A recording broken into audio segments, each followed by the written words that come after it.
Item is Keith Percival, who was standing in at fairly short notice, actually, to talk about the British Dental Guild. Now, the Guild is something, when I first started in dental politics, which isn't that long ago, really, I didn't really know much about the Guild and what it does, but it really is the engine that turns the wheels of dental politics. I hope you'll give Keith a warm welcome the Guild have given me during my time in office in this role. So, Keith Percival, please, take the floor. Yeah.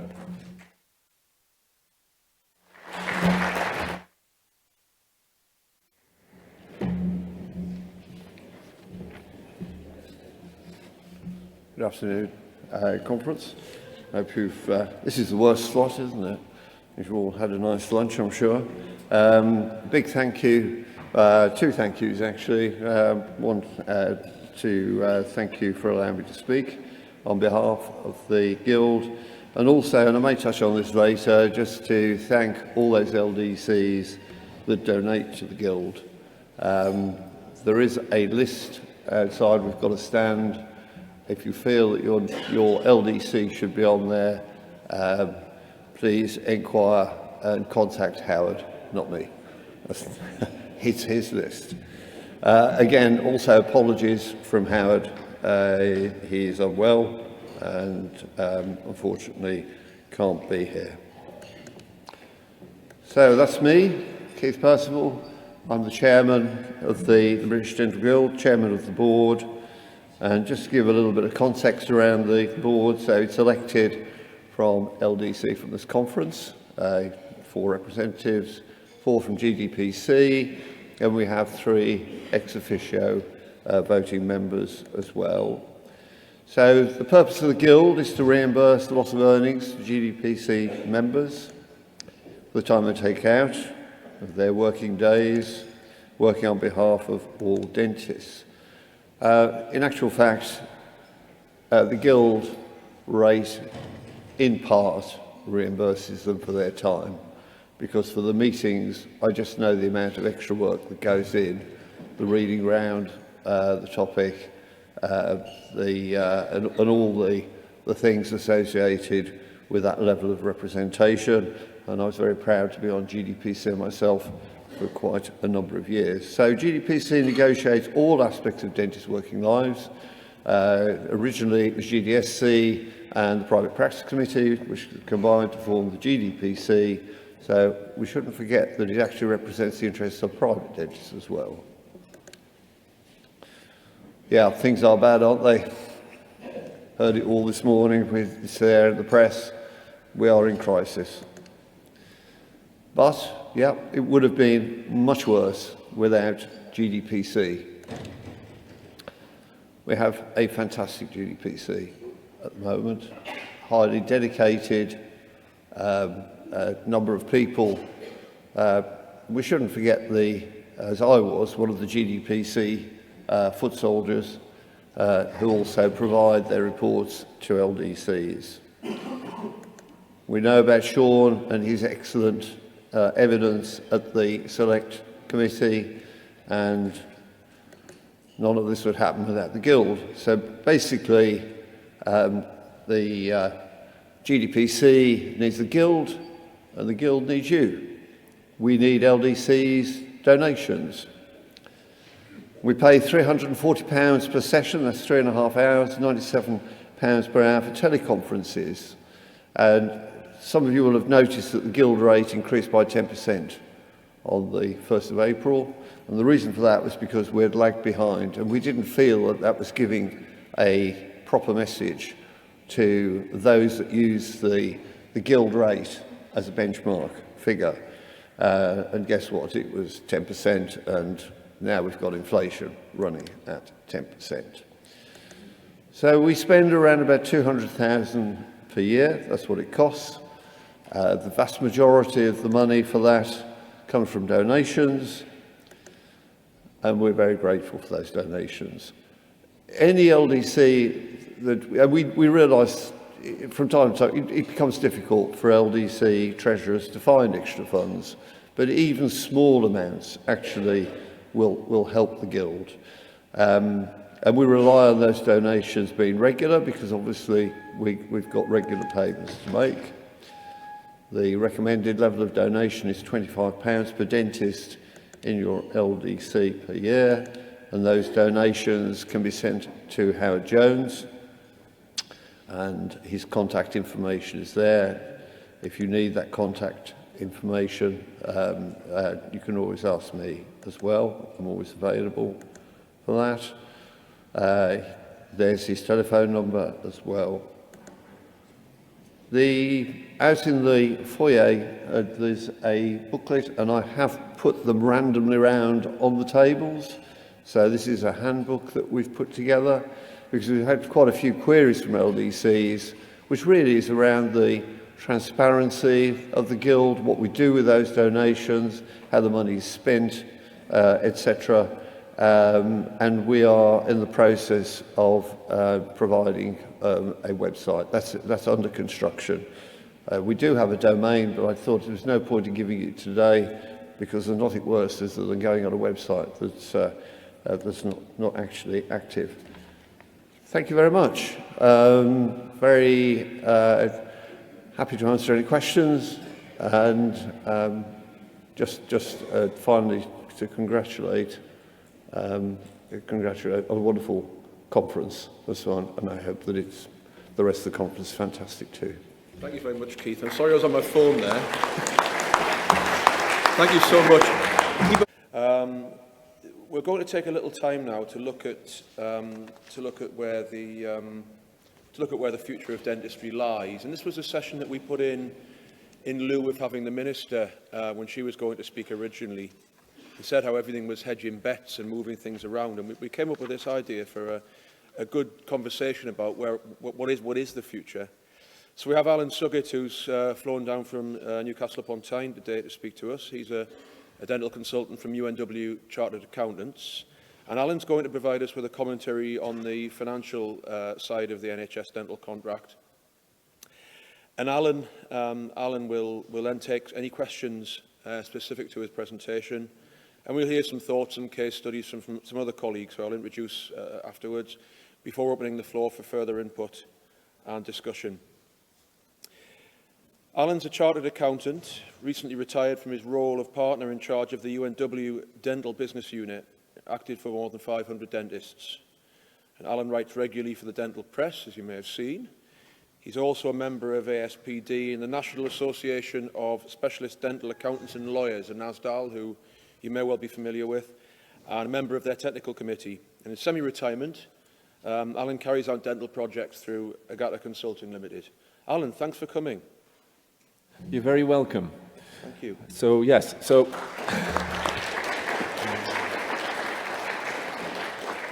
Alan Suggett, first time at conference. I've done the odd speech here and there, but they're usually for at least 3 hours, so I'll better get my skates on. So here we are.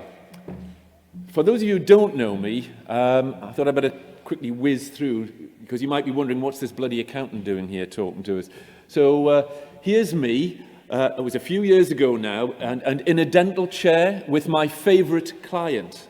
Or I keep forgetting, I'm in semi-retirement, I have no clients now, but he was my favourite client. And I'm really sorry to Shiv and Graham, and any of you who were my clients before, that you were not my favourites, even in the Bruce Forsyth sense. Nigel's my son, 39 years old, 2 practices, and I normally sort of, when I'm talking to accountants, lawyers or dentists, I sort of bring that in just really so that you know that there's a bit more to this for me than just acting for clients. And for those of you who treat your own flesh and blood, you'll understand why. But it's even more relevant in this case, because I remember when Nigel first went on the Foundation Dentist Scheme, and then as an associate, and he was incredibly enthusiastic, saying to me, "Dad, I really don't understand why all of these dentists don't like working within the NHS." He was a generalist, and he loved it.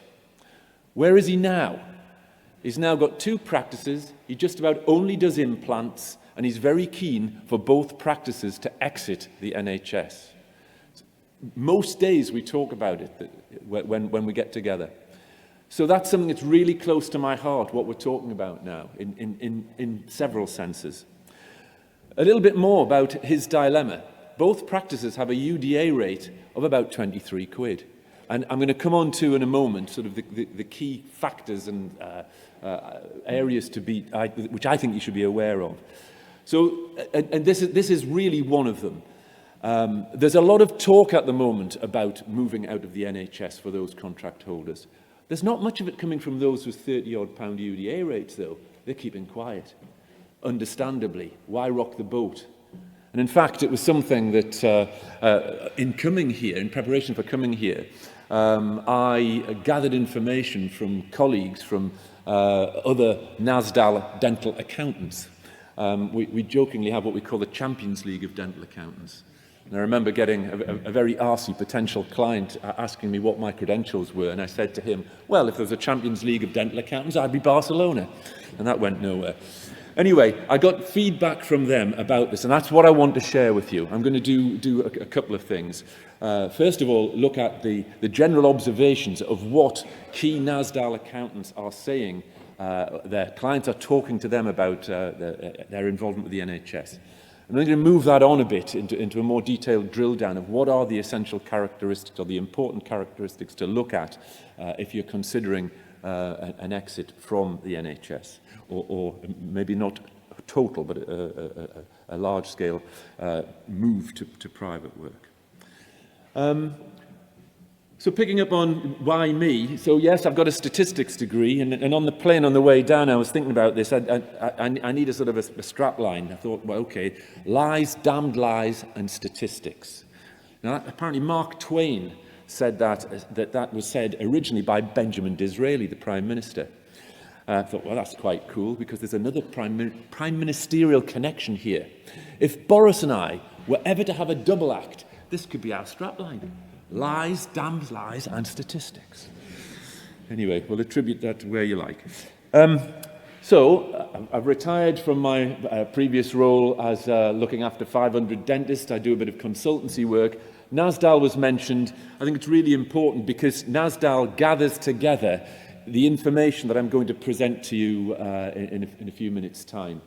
And that information comes from acting for about 28% of self-employed dentists. And the key survey that I'm going to give you information from is an annual survey in relation to profit and loss accounts for surveys. And I said I'd give them a credit here. Humphrey & Co., Ian Simpson, he prepares, or his team prepares this information every year, so they need the credit for that. That information is based on profit and loss accounts, and it measures, or it records, the average net profit per principal. And it splits it into three categories: NHS, private, and mixed. And it uses the 80-20 rule, not because it's the Pareto principle, but it's just a handy way of packaging things. So if a practice is 80% or more of its gross revenues comes from NHS, it's in the NHS pot. 80% or more from private, it's in the private pot, and anything else is in the mixed pot.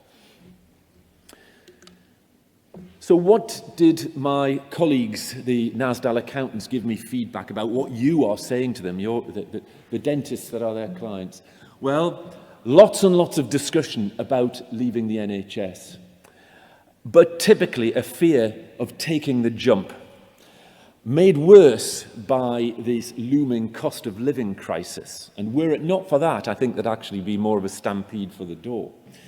But, number three, the COVID treatment backlog and the very high 2021 NHS profit levels helped those who are will help those who are about to convert. There are many NHS practitioners who were working on a sort of a fairly level cash flow who've managed to accumulate some savings during COVID.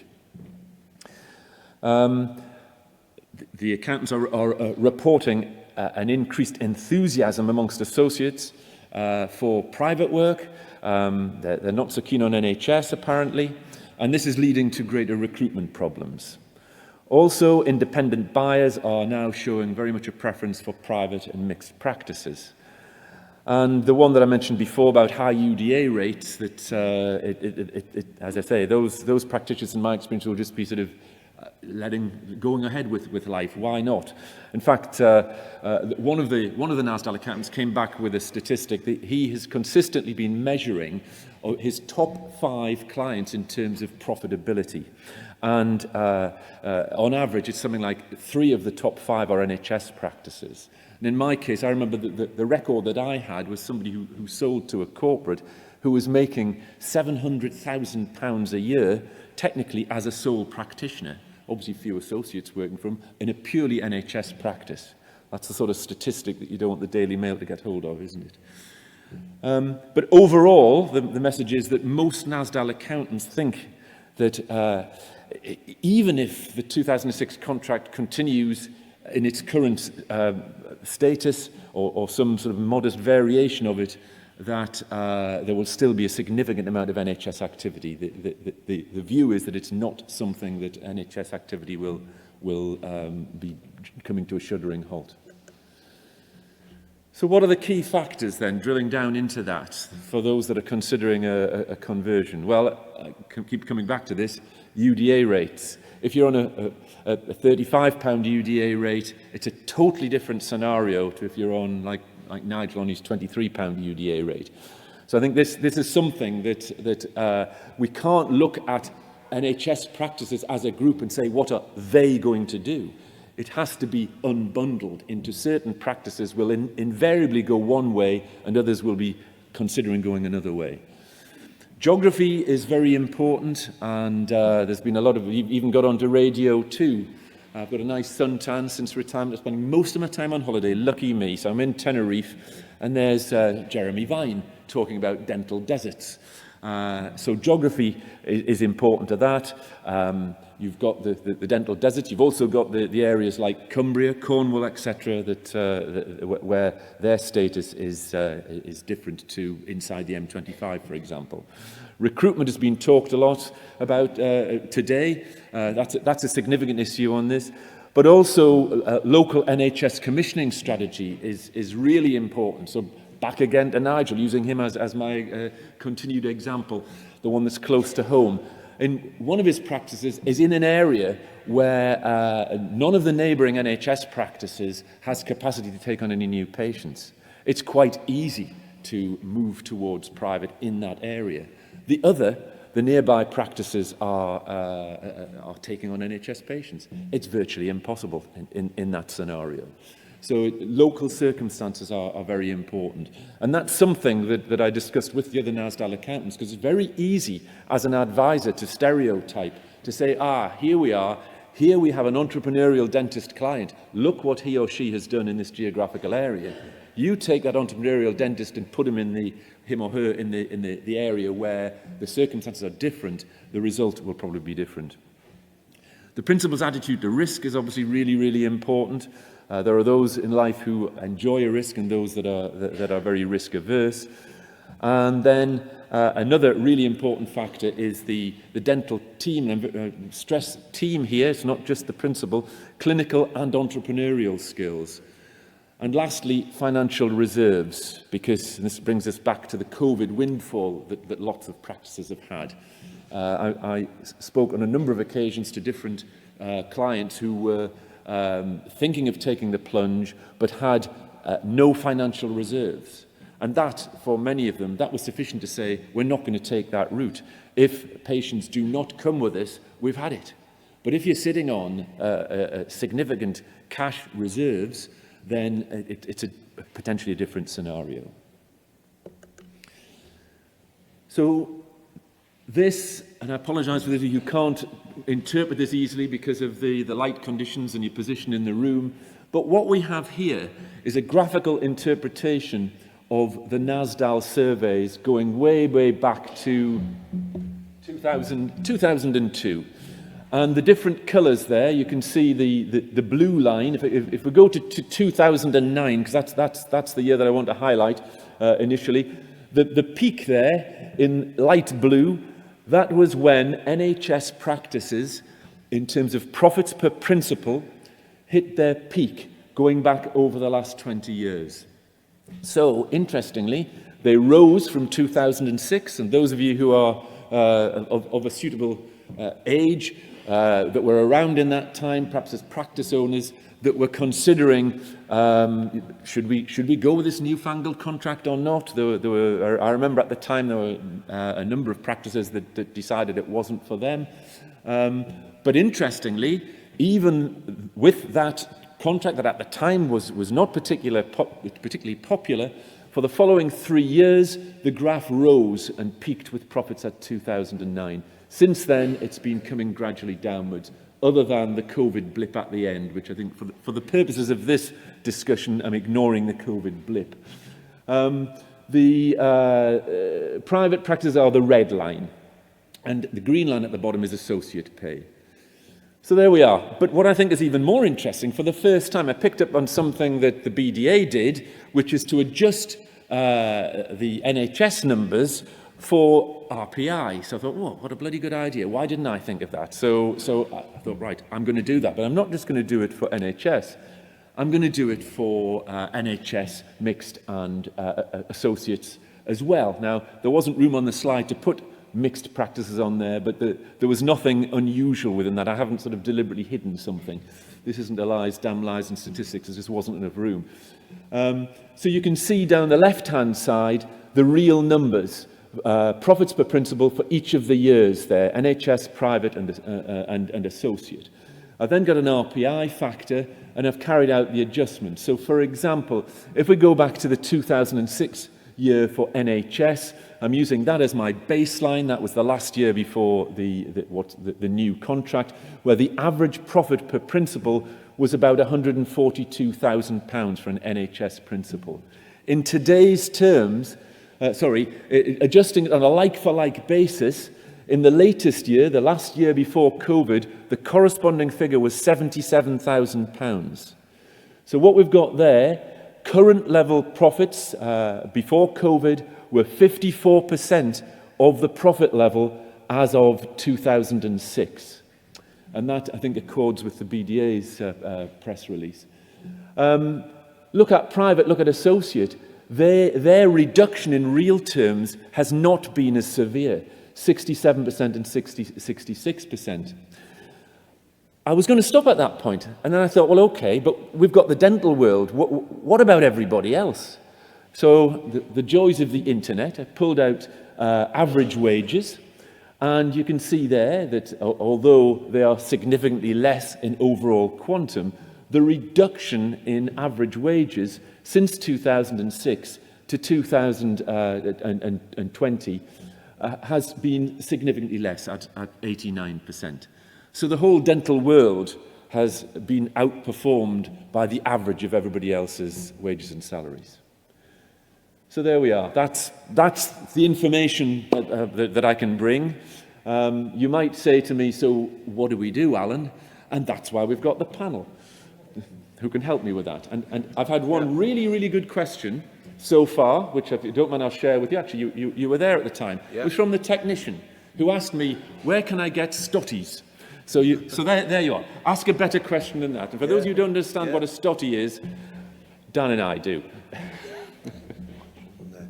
Yeah, thanks very much indeed, Alan. I'm just thinking Champions League, I can just about remember that. If anyone has some questions for Alan specifically, first of all, we've got the two mics. We are having the panel afterwards.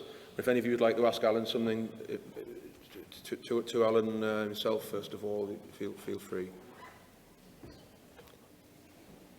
You got away with that one. Yeah. Brilliant. Okay. I can go and join the 2-hour security queue at Bristol Airport. Too soon. Oh, sorry. You're talking about sort of reductions in profitability, and you've also mentioned about the factors that may prevent practices from making a conversion. But do you see a point where working as a predominantly NHS practice is simply no longer profitable?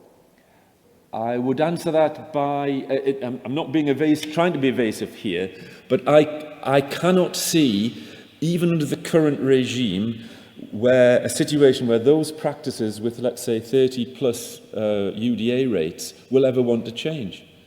And I'm absolutely not talking about clinical patient care, enjoyment I'm simply talking about from the financial point of view, that it would be a hell of a long time of gradual deterioration before those practices it would make sense for those practices to consider, coming back to the example I used before, if you're making £700,000 a year, then why would you want to change? And I think that factor is what it's very, very unhelpful in the overall discussions, because I've also had clients, I remember one client who retired, couldn't sell his practice. He had something like a £22 UDA rate in the northeast of England, couldn't sell his practice. So this is the difficulty, that in order to, I was talking to Martin over lunch, what I think is needed, but is probably impossible, is some sort of equalisation of UDAs would be too severe, but something that makes the inequality lessen. One of the things that I've banged on about for a while now is that every year, if you have a 2% increase in your UDA rate, then those that are on the high UDA rate, the gap's getting bigger.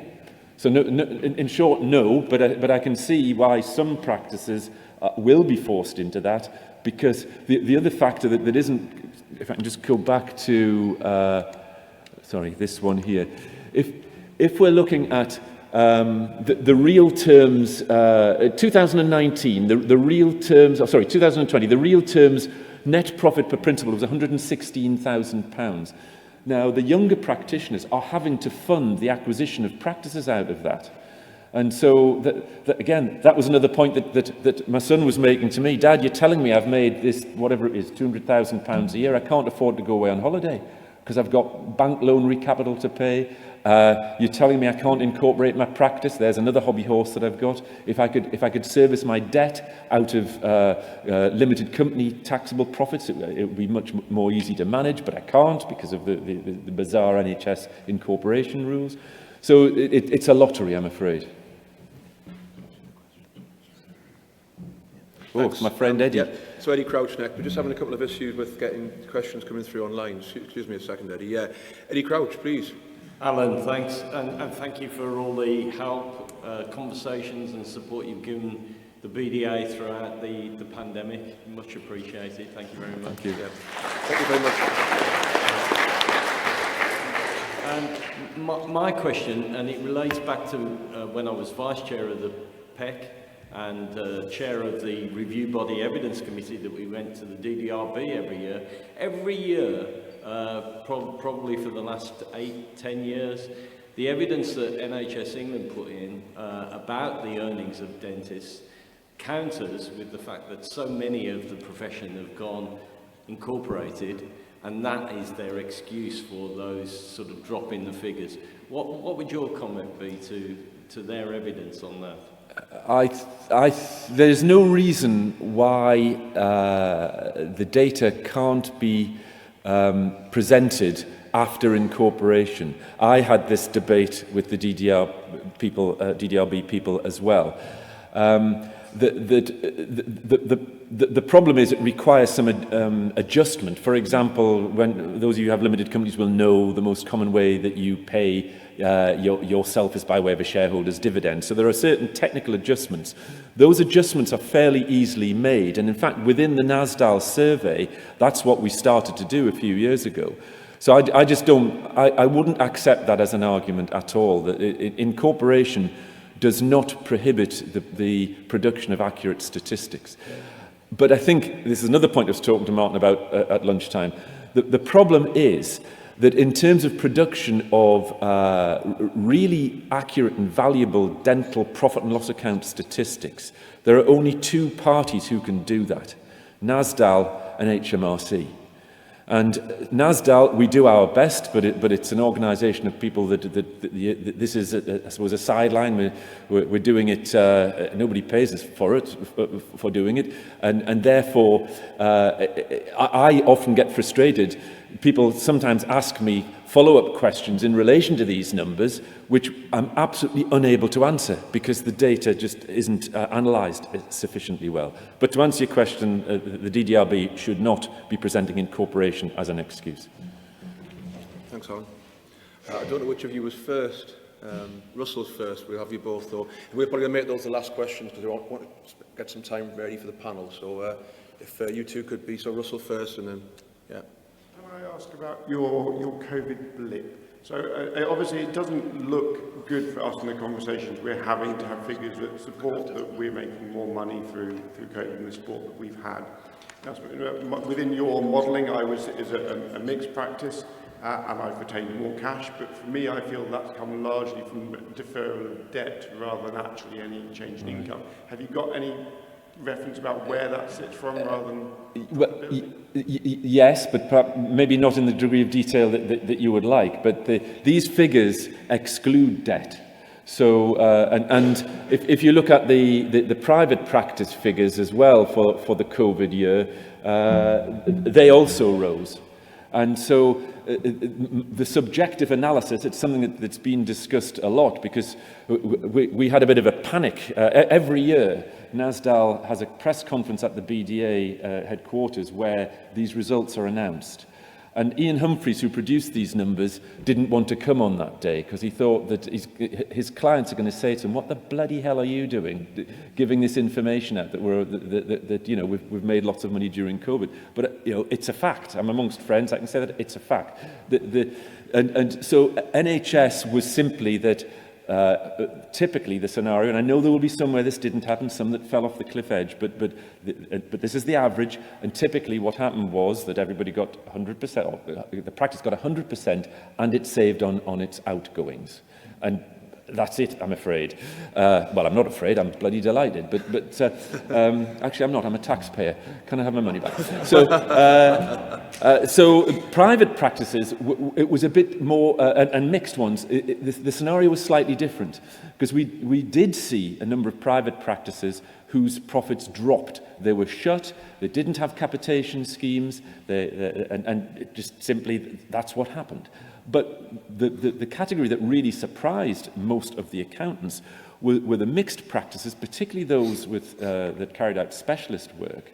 There were a significant proportion of specialist practices that, despite the fact that they were shut, still for whatever it was, 6 weeks, and working at a reduced operating level, still made significantly more profit.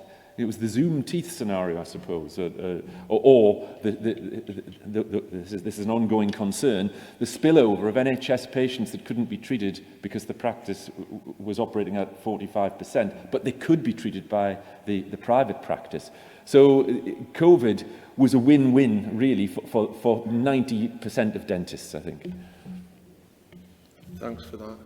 Okay, final question. Yeah, thanks, Alan. Just a quick one. You talked about the high UDA value practices. Are you seeing a halfway house where there's more principal-only conversions to private, so the principal converts privately and gives up the UDAs because he's got a good UDA value to the associates? Yeah. I think at this stage, there haven't actually been many private conversions. The rate has gone up slightly from the historical rate. But it's more the talk about there's far more talk about people's intentions. But people's intentions is not the same thing often as the end reality. But to sort of try and drill down into principle only, I think it's easier for principle only, or for mainly principle, because one of the problems that practices have when they're discussing this with associates is that you've got more than one risk profile to look at. The principal's risk profile is important, but so is the associates. And in a situation where recruitment and retention is difficult, it's yet another sort of dampening factor on making the change. Thank you. Thank you. Thanks, Alan. Thanks very much indeed for your insights. And it's really interesting to look at it on paper in that way. And something you've highlighted really well is just as you said earlier, how different our practice profiles are and how COVID's affected us and where we are now. So thanks so much for that. We're going to hear some experiences from our panel now. So yeah, if you'd like to would you like to all come up? Do any of you want to give a little talk first, or we're just going to go straight into it?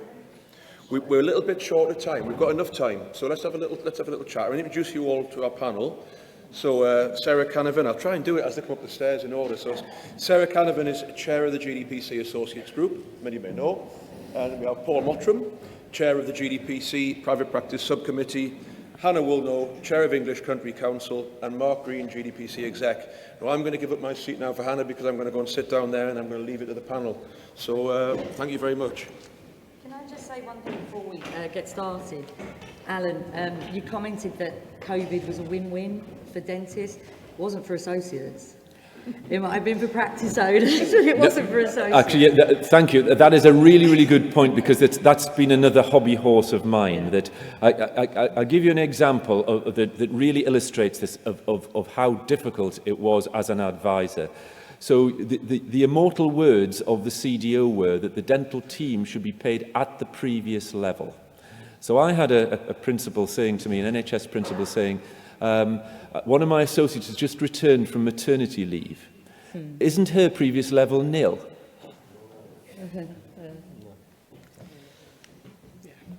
Yeah. Do you want to kick off?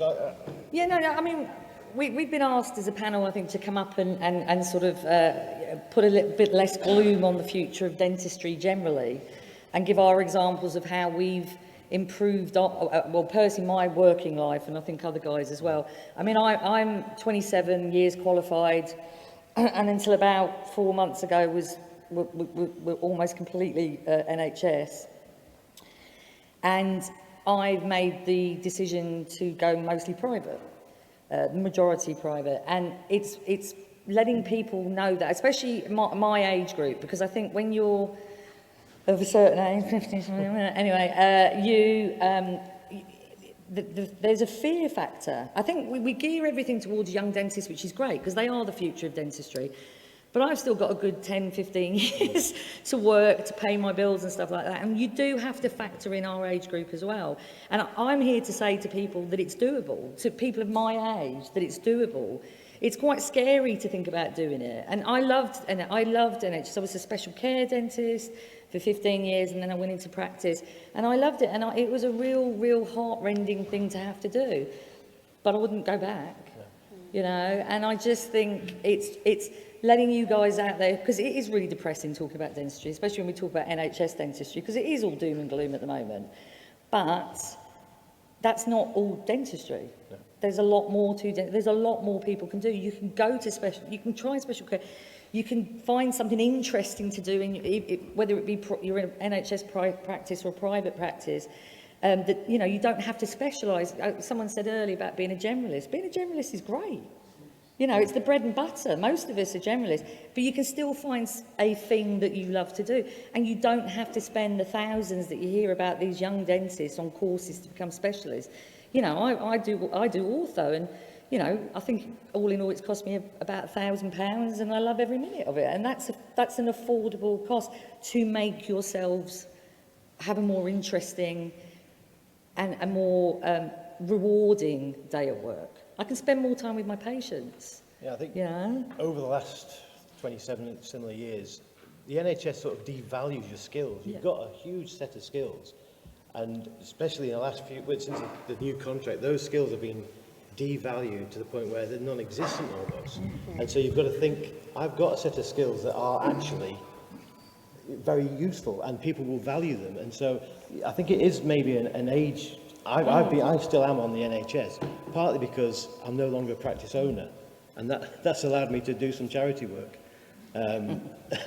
But I think the move towards private is not necessarily the practice owners that are moving towards the private, it's the associates saying, I want to move towards the private, because that's my work-life balance that I want to see a future in, not the practice owners that are saying this. So I don't know how anyone else is finding that, but I'm seeing associates are saying, yeah, I'll work there, but I'm not a UDA generator.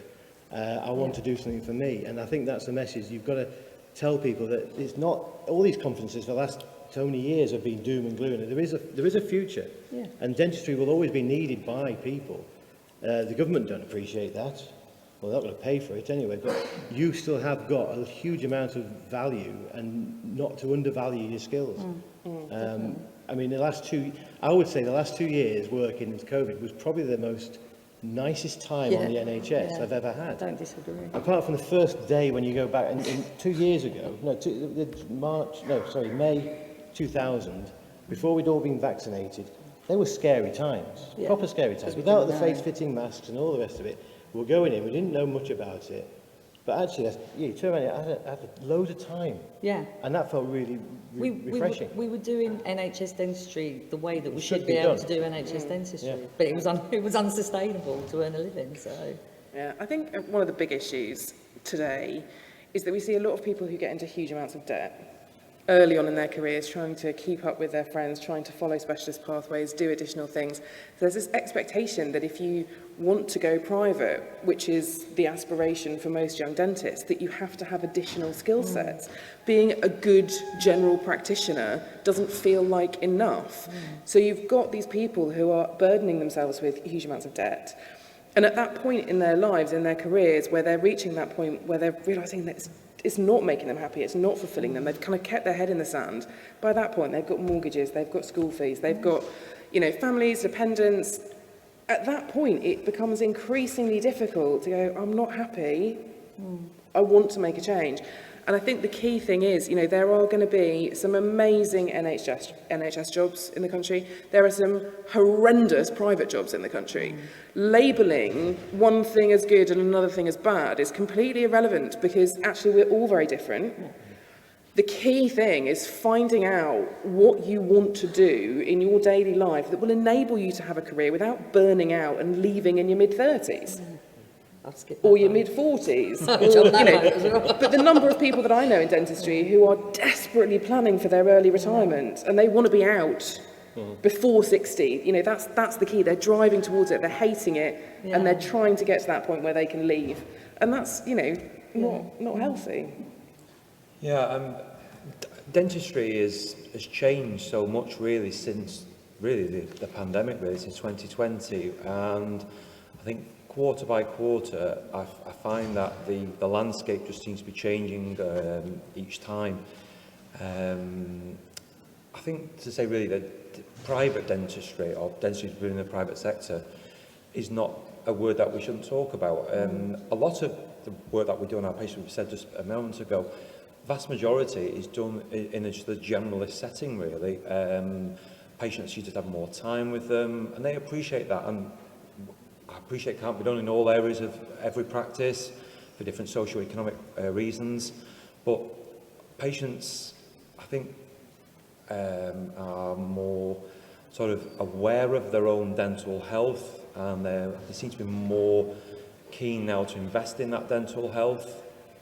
And from so on and so forth, it's allowed me to be able to practice the dentistry that I wanted to do. It does sometimes involve some investment of your own time. I do a postgraduate endodontics, but I couldn't deliver endodontics to the level I wanted to do on the health service setting. It's becoming unsustainable.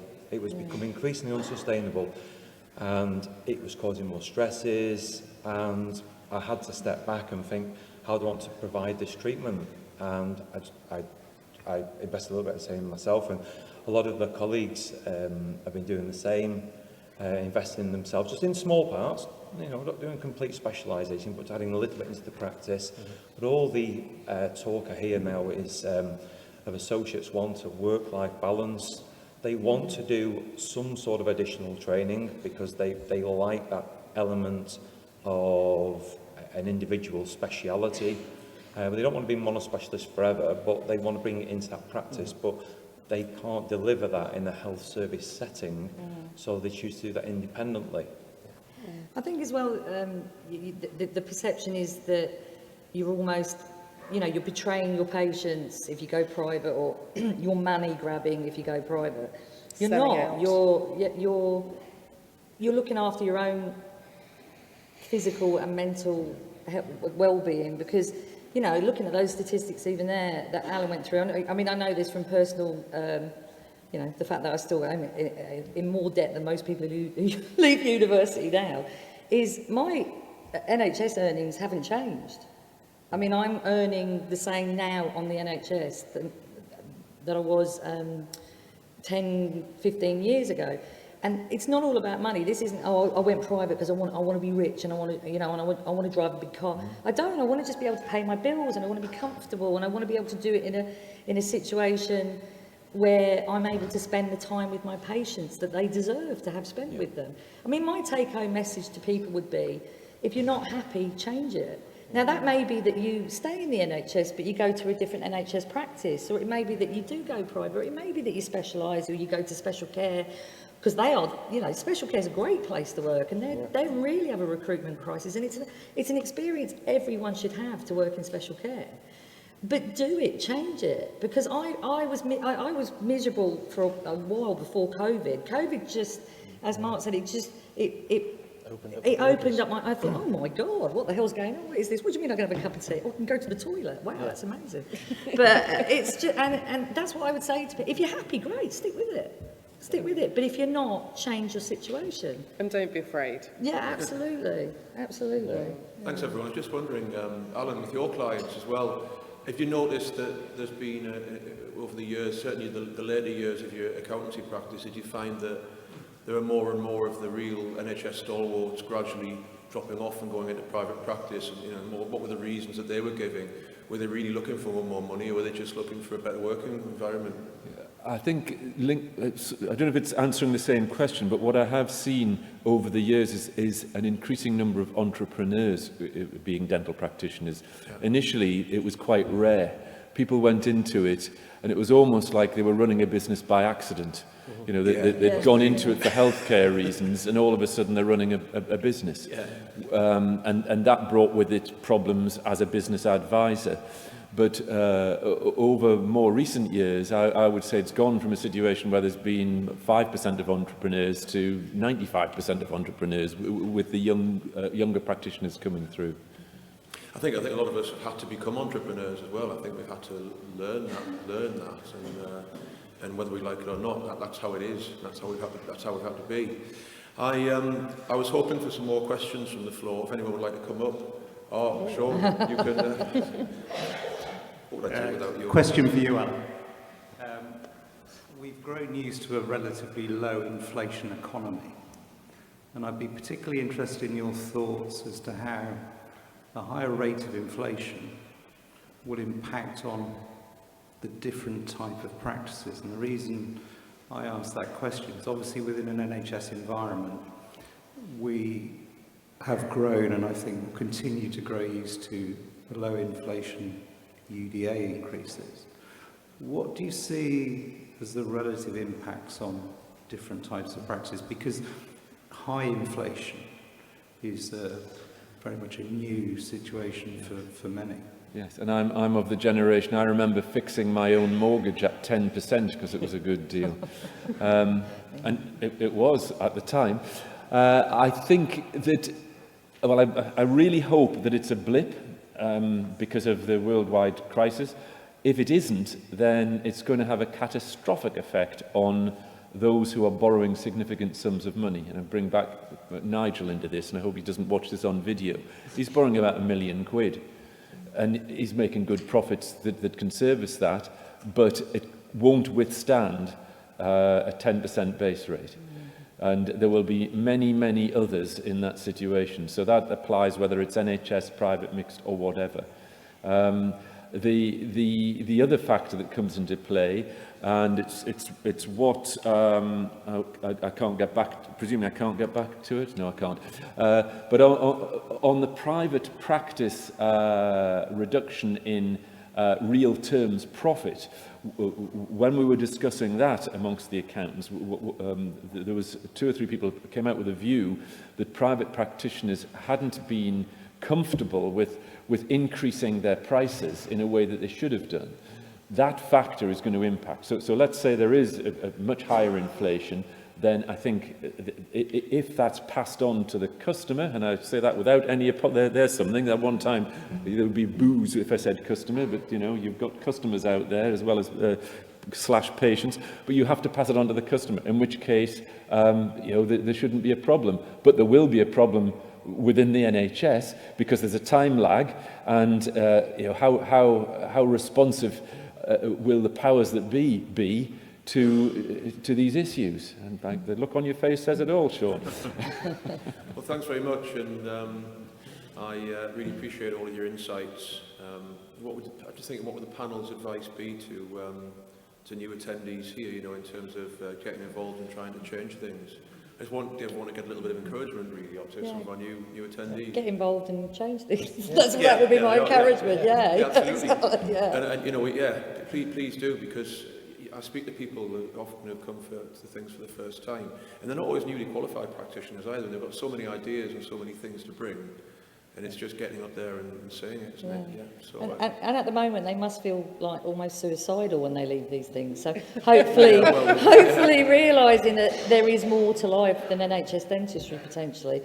Yeah. You know, gives them a little bit of a. I think this conference is particularly bad for that. Yeah. With the in the grand scheme of getting together as a dental family. But I think it's difficult. We're preaching to the converted. Everybody's here. These are the people that have already engaged with this sort of thing. But I have to say, it's changed my career and the way that I view my career completely by getting involved with the BDA, with the LDCs, because I look at it from a different perspective. I'm not just looking at me and my surgery 5 days a week.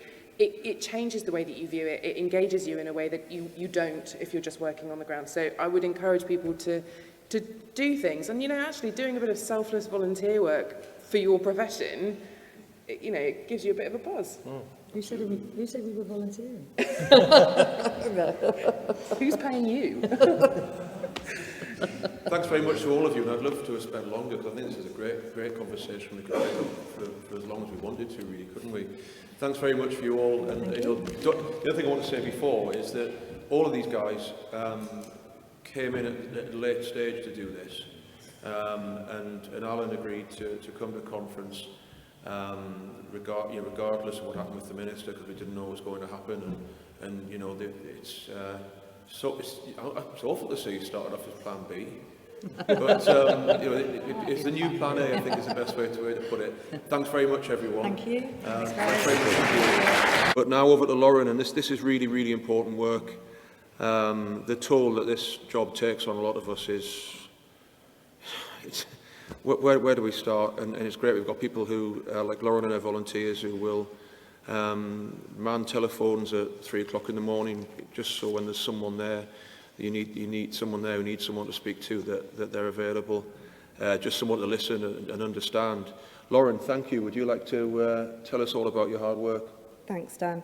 So conference, I'm here today with several hats on, but just now I'm here with my trustee hat for Confidential. So Confidential is a helpline that we started a number of years ago. We've been taking calls for about 3 years now, and we take hundreds of calls a year from dentists that are in distress. They really rung out, and the phone lines are manned by, or staffed, volunteered by dentists or recently retired dentists.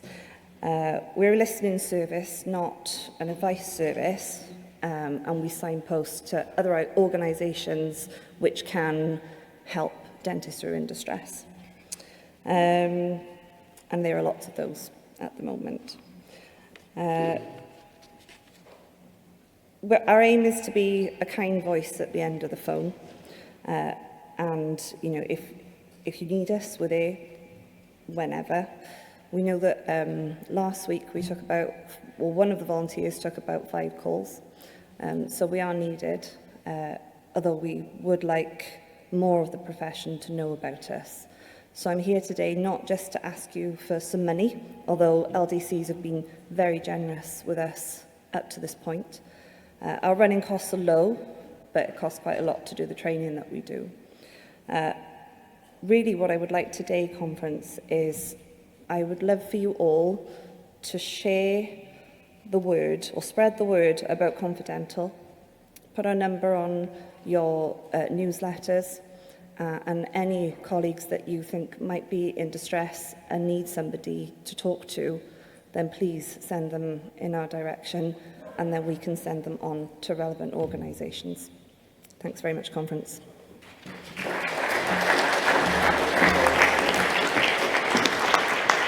Thanks very much for the sterling work you do.